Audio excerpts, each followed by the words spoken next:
जय हिंद। इस वीडियो में हम लोग पढ़ेंगे कैलकुलस के बारे में, जो कि आपका मैथ में भी आता है और फिजिक्स में अगर फार्मूला सिद्ध करते हैं तो उसमें पूछता है, या फिर आंकिक प्रश्न बनाते हैं तो फिजिक्स में ये यूज होता है। तो देखिए, कैलकुलस जो होता है वो दो भागों में बटा है। तो दो भागों में कौन कौन सा? तो एक बटा है डिफ्रेंसिएशन में और दूसरा इंटीग्रेशन।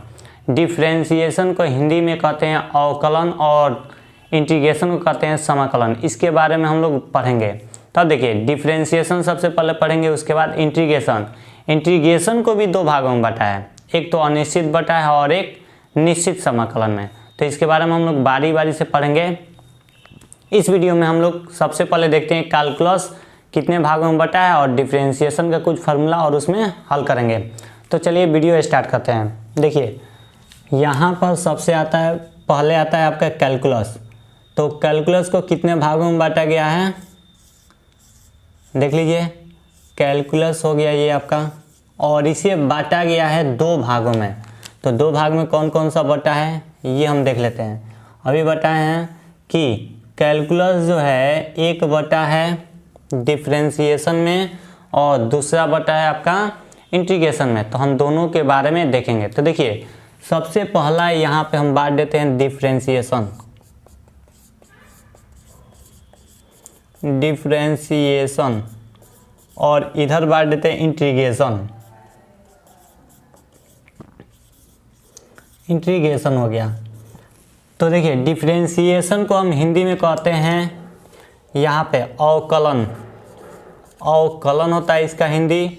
और अगर पूछा जाए इंटीग्रेशन का तो ये होता है समाकलन। समझेंगे इसके बारे में, बहुत इजी टॉपिक है। डिफ्रेंसिएशन मतलब होता क्या है? डिफ्रेंसिएशन अगर क्वेश्चन बनाते हैं तो आसान ट्रिक याद रखिएगा। डिफ्रेंसिएशन का मतलब होता है तोड़ना, यानी कि इसमें फार्मूला होगा d/dx x पावर n का, तो हम लगाएंगे n × x पावर n - 1। ये फार्मूला होता है। तो इसमें हम डिफ्रेंसिएशन में क्या करेंगे? तोड़ेंगे। और वही कह दें कि इंटीग्रेशन में, तो देखिए इंटीग्रेशन में हम करेंगे क्या? तो जोड़ेंगे। इसका फार्मूला होगा, अगर इंटीग्रेशन तो इसका होगा x पावर n का इंटीग्रेट करते हैं तो इसका फार्मूला जो होता है वो होता है x पावर n + 1/n+1। ये हम बताएंगे तो आपको ज़्यादा से ज़्यादा समझ में आएगा। फिलहाल में हम लोग क्या करेंगे कि हम डिफ्रेंसिएशन देखते हैं, उसके बाद इंटीग्रेशन। और इंटीग्रेशन को भी यहाँ पे दो भागों में बांटा गया है, ध्यान दीजिएगा। इंटीग्रेशन को भी यहाँ पर दो भागों में बांटा गया है। पहला जो भाग बटा है वो होता है इनडिफिनिट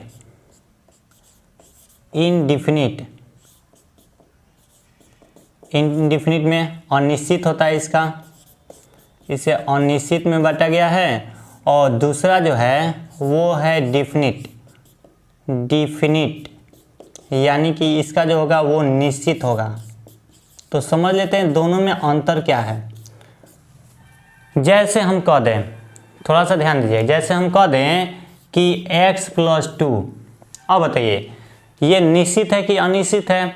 सबसे पहले क्वेश्चन होना चाहिए ये निश्चित है कि अनिश्चित है। तो देखिए यहाँ पर x है और इसमें संख्या है। एक और हम टॉपिक ले लेते हैं 10 के पावर 4। तो देखिए दो चीज़ है, x + 2 है और 10 के पावर 4 है। तो इसमें आपको सबसे पहले चेक करना पड़ेगा कि कौन सा डिफिनिट है और कौन इनडिफिनिट, मतलब कौन निश्चित है और कौन अनिश्चित। इसका अर्थ अगर नहीं समझ में आता है तो सिंपल भाषा में समझिए। अनिश्चित उसे कहते हैं जिसका मान हमेशा बदलता रहता है, यानी कितना आ सकता है, हमेशा बदलता रहेगा, उसे अनिश्चित। और निश्चित जिसका मान क्या होता है? फिक्स होता है। जैसे 10 के पावर 4, क्या कभी इसका मान बदलेगा? कभी नहीं बदलेगा। लेकिन इसमें अगर x = 1 भरते हैं तो इसका आंसर हो जाएगा 3। x बराबर अगर 2 भरते हैं तो 2 + 2 यानी कि 4। 0 भरते हैं तो 2, -1 भरते हैं तो 1 आ जाएगा। यानी कि x में अगर दिखाई देगा तो उसे कहेंगे हम लोग अनिश्चित, और केवल संख्या में आ जाएगा तो उसे कहेंगे हम लोग निश्चित। तो ये दो टॉपिक है, जब इसको पढ़ाएंगे तो वहाँ पे क्लियर हो जाएगा। फिलहाल में हम बता दें कि अनिश्चित किसे कहेंगे? जिसका मान बदलेगा उसे अनिश्चित, और जिसका मान नहीं बदलेगा मतलब फिक्स है तो उसको निश्चित कहेंगे। चलिए थोड़ा सा हम लोग आगे बढ़ते हैं। तो आगे जो हम लोग का टॉपिक है, तो हमें पढ़ना क्या है? डिफ्रेंसिएशन। सबसे पहले हम स्टार्ट करते हैं डिफरेंशिएशन, और इसका अर्थ जो होता है अभी बताएं। डिफरेंशिएशन का मतलब होता है क्या? तोड़ दीजिए और इससे छोटा कर दीजिए। तो देखिए हम उसके बारे में पहले पढ़ते हैं, तो इसको हम सब अब मिटा देते हैं। तो हम लोग सबसे पहले पढ़ेंगे डिफरेंशिएशन के बारे में। ये टॉपिक इम्पोर्टेंट है, याद रखिएगा। फिजिक्स का अगर फार्मूला यूज होता है, सिद्ध कर रहे हैं फार्मूला या फिर मैथ पढ़ रहे हैं, तो दोनों में आपका आएगा। तो देखिए सबसे पहले हम लोग पढ़ेंगे डिफरेंशिएशन के बारे में। डिफरेंशिएशन यानी कि इसको कहते हैं अवकलन। अवकलन, ठीक है। इसका पहला जो फार्मूला होता है, यहाँ पर ध्यान दीजिएगा, पहला जो हम लोग का फार्मूला होता है वो होता है d/dx और x के पावर n। देखिए d/dx x पावर n, तो होता क्या है, पावर जो होगा उसे आगे कर देंगे n, और पावर में से हम लोग 1 घटा देंगे यानी कि n-1। तो d/dx अगर कोई पूछे कि d/dx x पावर n का फार्मूला क्या होगा, तो डायरेक्ट कर दीजिएगा n into x power n-1 formula आता है। कुछ क्वेश्चन हम बनाते हैं और देखते हैं। तो देखिए एग्जाम्पल में हम यहाँ पर कह दें कि जैसे आप मान बताइए d/dx और x पावर 5 है, तो इसका मान कितना होगा? तो आप ऐसे ही हल कीजिएगा ना, पावर को पहले लाएंगे यहाँ पर और पावर में से हम लोग 1 घटा देंगे, यानी कि ये हो जाएगा 5x पावर 4। देखे ना कितना सिंपल है। पहला एग्जाम्पल एक और समझ लीजिए, d/dx अगर कह दें x के पावर 15 है, इसका अगर निकालना है तो नियम यही लगेगा, हमेशा याद रखिएगा। नियम जो लगेगा, पावर को पहले क्या करेंगे, आगे करेंगे। किसमें? तो केवल डिफरेंशिएशन में पावर को आगे ला देंगे और पावर में से 1 जो होगा घटा देंगे। तो देखिए यहाँ पर पावर आपका आगे आ जाएगा, अगर 1 घटाएंगे तो 15 में से 1 जाएगा तो 14 हो जाएगा। देखे ना, तो इस तरीक़े से आप क्या कर सकते हैं, बना सकते हैं, सिंपल तरीका। और एक चीज़ इसमें याद रखिएगा, ये फार्मूला लागू कब होगा? जब ऊपर भी x हो नीचे भी x हो तब ये फार्मूला लगाएंगे। अगर ऊपर भी y हो नीचे y हो तभी ये फार्मूला लगेगा, नहीं तो ये फार्मूला नहीं लगेगा, तब उसका अर्थ दूसरा हो जाएगा। जैसे देख लेते हैं कुछ और एग्जाम्पल इसमें। अगर हम कह दें कि बताइए d/dx है और कह दे 4x पावर 7 है, इसका मान बताइए।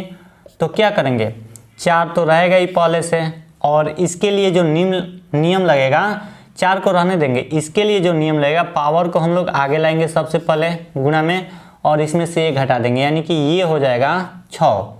तो ये गुणा कर देंगे तो 7 चौका 28 और x पावर जो हो जाएगा 6। एक दो और क्वेश्चन देखिए, d/dx अगर कह दें 10x पावर अगर 20 है, तो क्या करेंगे, सेम यही विधि। देख रहे हैं ना, पावर को क्या कर रहे हैं, इसे आगे वाले से गुणा कर दे रहे हैं और पावर को 1 घटा दे रहे हैं। तो इसमें भी कीजिए 20 × के 200 और इसमें से 1 घटाइएगा तो x पावर 19 आ जाएगा। देख रहे हैं ना कितना सिंपल है। एक और क्वेश्चन देख लीजिए, अगर कह दें d/dx बताइए 10 के पावर 4 है इंटू x पावर 20 है, तब इसका क्या कीजिएगा, तो जो संख्या होगा उसको तो रहने देंगे, 10 के पावर 4 रहने देंगे, और यहाँ पर इसका x का डिफरेंशिएट करेंगे, तो पावर कहाँ लाएंगे, आगे ला देंगे, तो पावर आगे आएगा तो 20 और इसमें से 1 घटा देंगे तो 19 हो जाएगा। यानी कि इसका आंसर जो होगा वो 20 को पहले करिए, 20 × 10 के पावर 4 और x पावर 19, ये आपका आंसर हो जाएगा। तो देख रहे हैं ना, डिफरेंशिएशन का मतलब क्या होगा, तोड़ना। इसको देखिए एकदम जितना भी 5 एग्जाम्पल मिला है सबको हम क्या कर दिए, तोड़ दिए। इसी प्रकार से आप भी क्या कर सकते हैं, तोड़ सकते हैं। कुछ और एग्जाम्पल देख लेते हैं हम इसमें, ध्यानपूर्वक समझेंगे। वीडियो को अगर भगा कर देखेंगे तो समझ में नहीं आएगा। एक बार अगर पूरा क्लियर देख लीजिए, उसके बाद भगा कर देखते रहिए, कोई दिक्कत नहीं है। देखिए एक और एग्जाम्पल लेते हैं, 6। ये तो हम फार्मूला लगा दिए जब x के पावर किस में हो, प्लस में है तब। लेकिन इसके अलावा थोड़ा सा आगे बढ़ते हैं, तो आगे बढ़ते हैं। अगर हम कह दें d/dx और कह दें x के पावर -4 है, इसका आप डिफ्रेंशिएट कीजिए। तो बताइए इसका कैसे कीजिएगा। तो प्लस वाले का तो हम बता चुके हैं, प्लस वाले क्या करेंगे, पावर आगे लाएंगे, यही ना। आप माइनस वाला भी वही नियम लगेगा, होगा क्या देख लीजिए। ये पावर कहाँ आएगा, आगे आएगा -4 और x पावर -4। अब करते क्या है, इसमें से जो है एक घटाते हैं, घात में एक ही ना घटाते हैं, तो यहाँ पे -1 आ जाएगा, यानी कि इसका आंसर जो होगा -4x पावर -5। ठीक है। और घातांक का नियम से अगर माइनस में है तो इसे नीचे ला देंगे। घातांक का नियम ये कहता है कि किसी भी संख्या का पावर या x पावर माइनस में हो तो उसे नीचे भेजेंगे तो वो प्लस में हो जाता है। तो x पावर 5, ये भी आपका सही है, ये भी सही है, दोनों सही है, तो डरने की ज़रूरत नहीं है, दोनों आपका क्या है, सही है। एक और एग्जांपल देख लीजिए इसी पे। कह रहा है d/dx, अगर कह दें x के पावर -10 है तो डायरेक्ट आंसर बताइए इसका। डायरेक्ट आंसर जो होगा, पावर को हम क्या करेंगे, पहले करेंगे, और देखिए ना माइनस आ रहा है तो पावर 1 जुट जा रहा है, अब प्लस में है तो पावर 1 घट जा रहा है। तो माइनस में है तो पावर 1 जोड़ दीजिए, तो 10 पावर -11, और यहाँ पे आ जाएगा आपका -10, मर्जी हो तो नीचे भेज दिए, तो x पावर कितना होगा, 11। इस तरीक़े से एक ट्रिक समझ गए आप लोग। यदि x के पावर में प्लस में हो, x पावर जो हो प्लस में हो, तो पावर में से एक हम क्या करते हैं, घटा दे रहे हैं। देख रहे हैं ना, जितना भी एग्जाम्पल मिल रहा है पावर में से एक घटा दे रहे हैं। लेकिन x के पावर अगर माइनस में हो तो पावर में हम एक जोड़ दे रहे हैं। देख लीजिए जुड़ा है ना, यहाँ पे 4 है तो यहाँ पे 5 हो गया, यहाँ पे 10 है तो यहाँ पे 11 हो गया। तो इस तरीके से ये ट्रिक आपको समझ में आ गया होगा। चलिए तो आगे देखते हैं कुछ और। ये तो हम लोग का फॉर्मूला हो गया। एक और फॉर्मूला देखिए, अगर d/dx कांस्टेंट हो, कांस्टेंट का मतलब यहाँ पे क्या होगा, x के अलावा कोई और भी संख्या हो, x के अलावा मतलब x ऊपर न देकर कोई भी संख्या दिया हो तो उसका मान कितना लिखेगा, 0। जैसे एग्जाम्पल में हम कह दें कि आप बताइए d/dx और कह दें यहाँ पे 10 × 10 के पावर -15 है, तो इसका मान बताइए कितना होगा। ऊपर x है नहीं है, लेकिन इधर देखिएगा यहाँ पे 10 के पावर 4 x पावर 20 था, तो इसके लिए फार्मूला लागू हुआ। लेकिन इसमें देखिएगा केवल आपका क्या है, संख्या है, x है ऊपर नहीं है, तो डायरेक्ट इसका आंसर क्या लिखिएगा, 0। एक और क्वेश्चन देख लीजिए, d/dx अगर कह दें 3a + b इसका पावर 4 है, तो बताइए इसका क्या करेंगे। क्या इसमें अब कहिएगा तो a b तो है, इसे हम लोग चर कहते हैं। चर किसे कहते हैं, जिसका मान बदलता रहता है। लेकिन इस स्थिति में ये अचर है। अचर क्यों है, क्योंकि नीचे x है ऊपर x नहीं है, तो इसका डायरेक्ट मान क्या लिखेगा, 0। तो इस तरीक़ा से आप क्या कर सकते हैं, आसानी से समझ सकते हैं। एक और क्वेश्चन देख लीजिए यहाँ पर। तो कह दें d/dx अगर कह दें कि 5 × 10 के पावर -20 है, इसका बताइए आंसर कितना होगा। तो इसका भी हो जाएगा आपका 0, क्योंकि इसके साथ x नहीं ना है। तो याद रखिएगा x नहीं रहेगा, x के अलावा कोई भी रहेगा तो उसका डायरेक्ट डिफ्रेंशिएशन क्या हो जाएगा आपका, 0। लेकिन उसके साथ x रहेगा तो उसको हल करेंगे, यानी कि x वाले को हल करेंगे, संख्या वाला वैसे ही गुणा में छोड़ देंगे। ठीक है, इतना क्लियर हो गया। चलिए आगे देखिए, आगे जो हम लोग का फॉर्मूला आएगा d/dx, केवल आपका x हो तो इसका डायरेक्ट मान याद रखिएगा होता है 1। डायरेक्ट कितना होगा, 1 होगा, क्योंकि वो कट जाएगा तो वैसे ही देख लीजिए x कट गया तो बराबर आ जाएगा।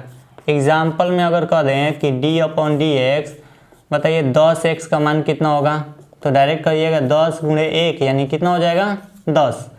एक और एग्जाम्पल देख लीजिए, d/dx और कह दें कि यहाँ पर 10 के पावर 15x है, तो इसका आंसर कितना होगा, x ये तो कट जाएगा, इसका मान 1, यानी कि डायरेक्ट आप 10 के पावर कितना भर सकते हैं, 15। यही होता है डिफ्रेंशिएशन। बहुत सिंपल है। अगर ध्यानपूर्वक इसे देखें तो सिंपल तरीका से इसे बता दिए। अगर इतना आपका कंठस्थ याद है तो आप क्या कर सकते हैं, इसे आसानी से फिजिक्स समझ सकते हैं। फिजिक्स में जो भी न्यूमेरिकल आता है ना, इसी पे आएगा, तो इसी पे आएगा तो आप बना सकते हैं। 1-2 और एग्जाम्पल देख लीजिए यहाँ पर। ये तो समझ में आ गया। एक और थ्योरी देख लीजिए, d/dx हो और 1/x हो, d/dx 1/x, तो इसका डायरेक्ट फॉर्मूला होगा -1/x²। अगर किसी और चीज़ का निकालना होगा तो ध्यान दीजिएगा, d/dx कह दें कि 1/x² का बताइए, तो इसका आप डायरेक्ट बताइएगा। देखिए पावर जितना है उतना ऊपर माइनस में करके लिख देंगे, आप पावर में 1 जोड़ देंगे, तो ये होगा क्या, x के पावर 3। एक और क्वेश्चन देख लीजिए, यहाँ पर d/dx और 1/x³ है, तो बताइए इसका आंसर कितना होगा। तो ये आपका हो जाएगा, देखिए पावर जो होगा उसको माइनस में करके ऊपर लिख दीजिए और इसमें क्या करेंगे, बढ़ा देंगे। ये आसान ट्रिक है। अगर कभी भी बट्टा में x वाला दिया हो ना, तो ऐसे ही डायरेक्ट बना देंगे। एक और एग्जांपल देख लीजिए, कह दें d/dx 1/x⁵ ले लेते हैं, तो बताइएगा -5/x कितना हो जाएगा, 6 हो जाएगा। तो देखें ना कितना सिंपल है इंटीग्रेशन। इंटीग्रेशन है ये क्या है, ये डिफ्रेंशिएशन है। कितना सिंपल है देख लीजिए एक बार और। x⁴n है तो n × x⁴n-1, यानी कि पावर को पहले कहाँ लाएंगे, आगे, और उसमें से एक क्या करेंगे हम लोग, घटा देंगे। कुछ एग्जाम्पल इसमें दिए हैं, समझा दिए हैं, इस पर भी बना दिए हैं। कांस्टेंट रहेगा तो क्या होगा, कांस्टेंट मतलब x के अलावा कोई भी रहेगा, x उसके साथ नहीं रहेगा तो डायरेक्ट हम कितना लिखेंगे, 0 लिख देंगे। अब देखिए अगर केवल x रहेगा तो उसका मान कितना हो जाएगा, 1। जैसे 10x है तो इसका मान 1 हो जाएगा, तो 10 में 1 से गुणा करेंगे तो 10 आ जाएगा। 1/x रहेगा तो पावर को हम वैसे ही लिख देंगे माइनस उसके साथ, और पावर में क्या करेंगे, जोड़ देंगे। देख लीजिए यहाँ पे पावर 2 है तो माइनस में करके ऊपर लिख दिया, पावर में 1 जोड़ दिए तो 3 हो गया। तो इस तरीके से आप क्या कर सकते हैं, आसानी से बना सकते हैं। तो देखिए ना कितना सिंपल है। कुछ और टॉपिक है डिफरेंशिएशन का, जैसे साइन x का डिफरेंशिएशन क्या होगा, cos x होगा, cos का क्या होगा, -sin x होगा, मतलब tan तक पूछता है, साइन cos tan। ये आपका 3 टॉपिक है, इंपॉर्टेंट है। तो वो हम लोग देखेंगे नेक्स्ट वीडियो में, और नेक्स्ट वीडियो में हम ये भी देखेंगे इंटीग्रेशन का फार्मूला, निश्चित और अनिश्चित दोनों। ठीक है, तो इस वीडियो में रहने देते, इतना ही। मिलते हैं नेक्स्ट वीडियो में। जय हिंद।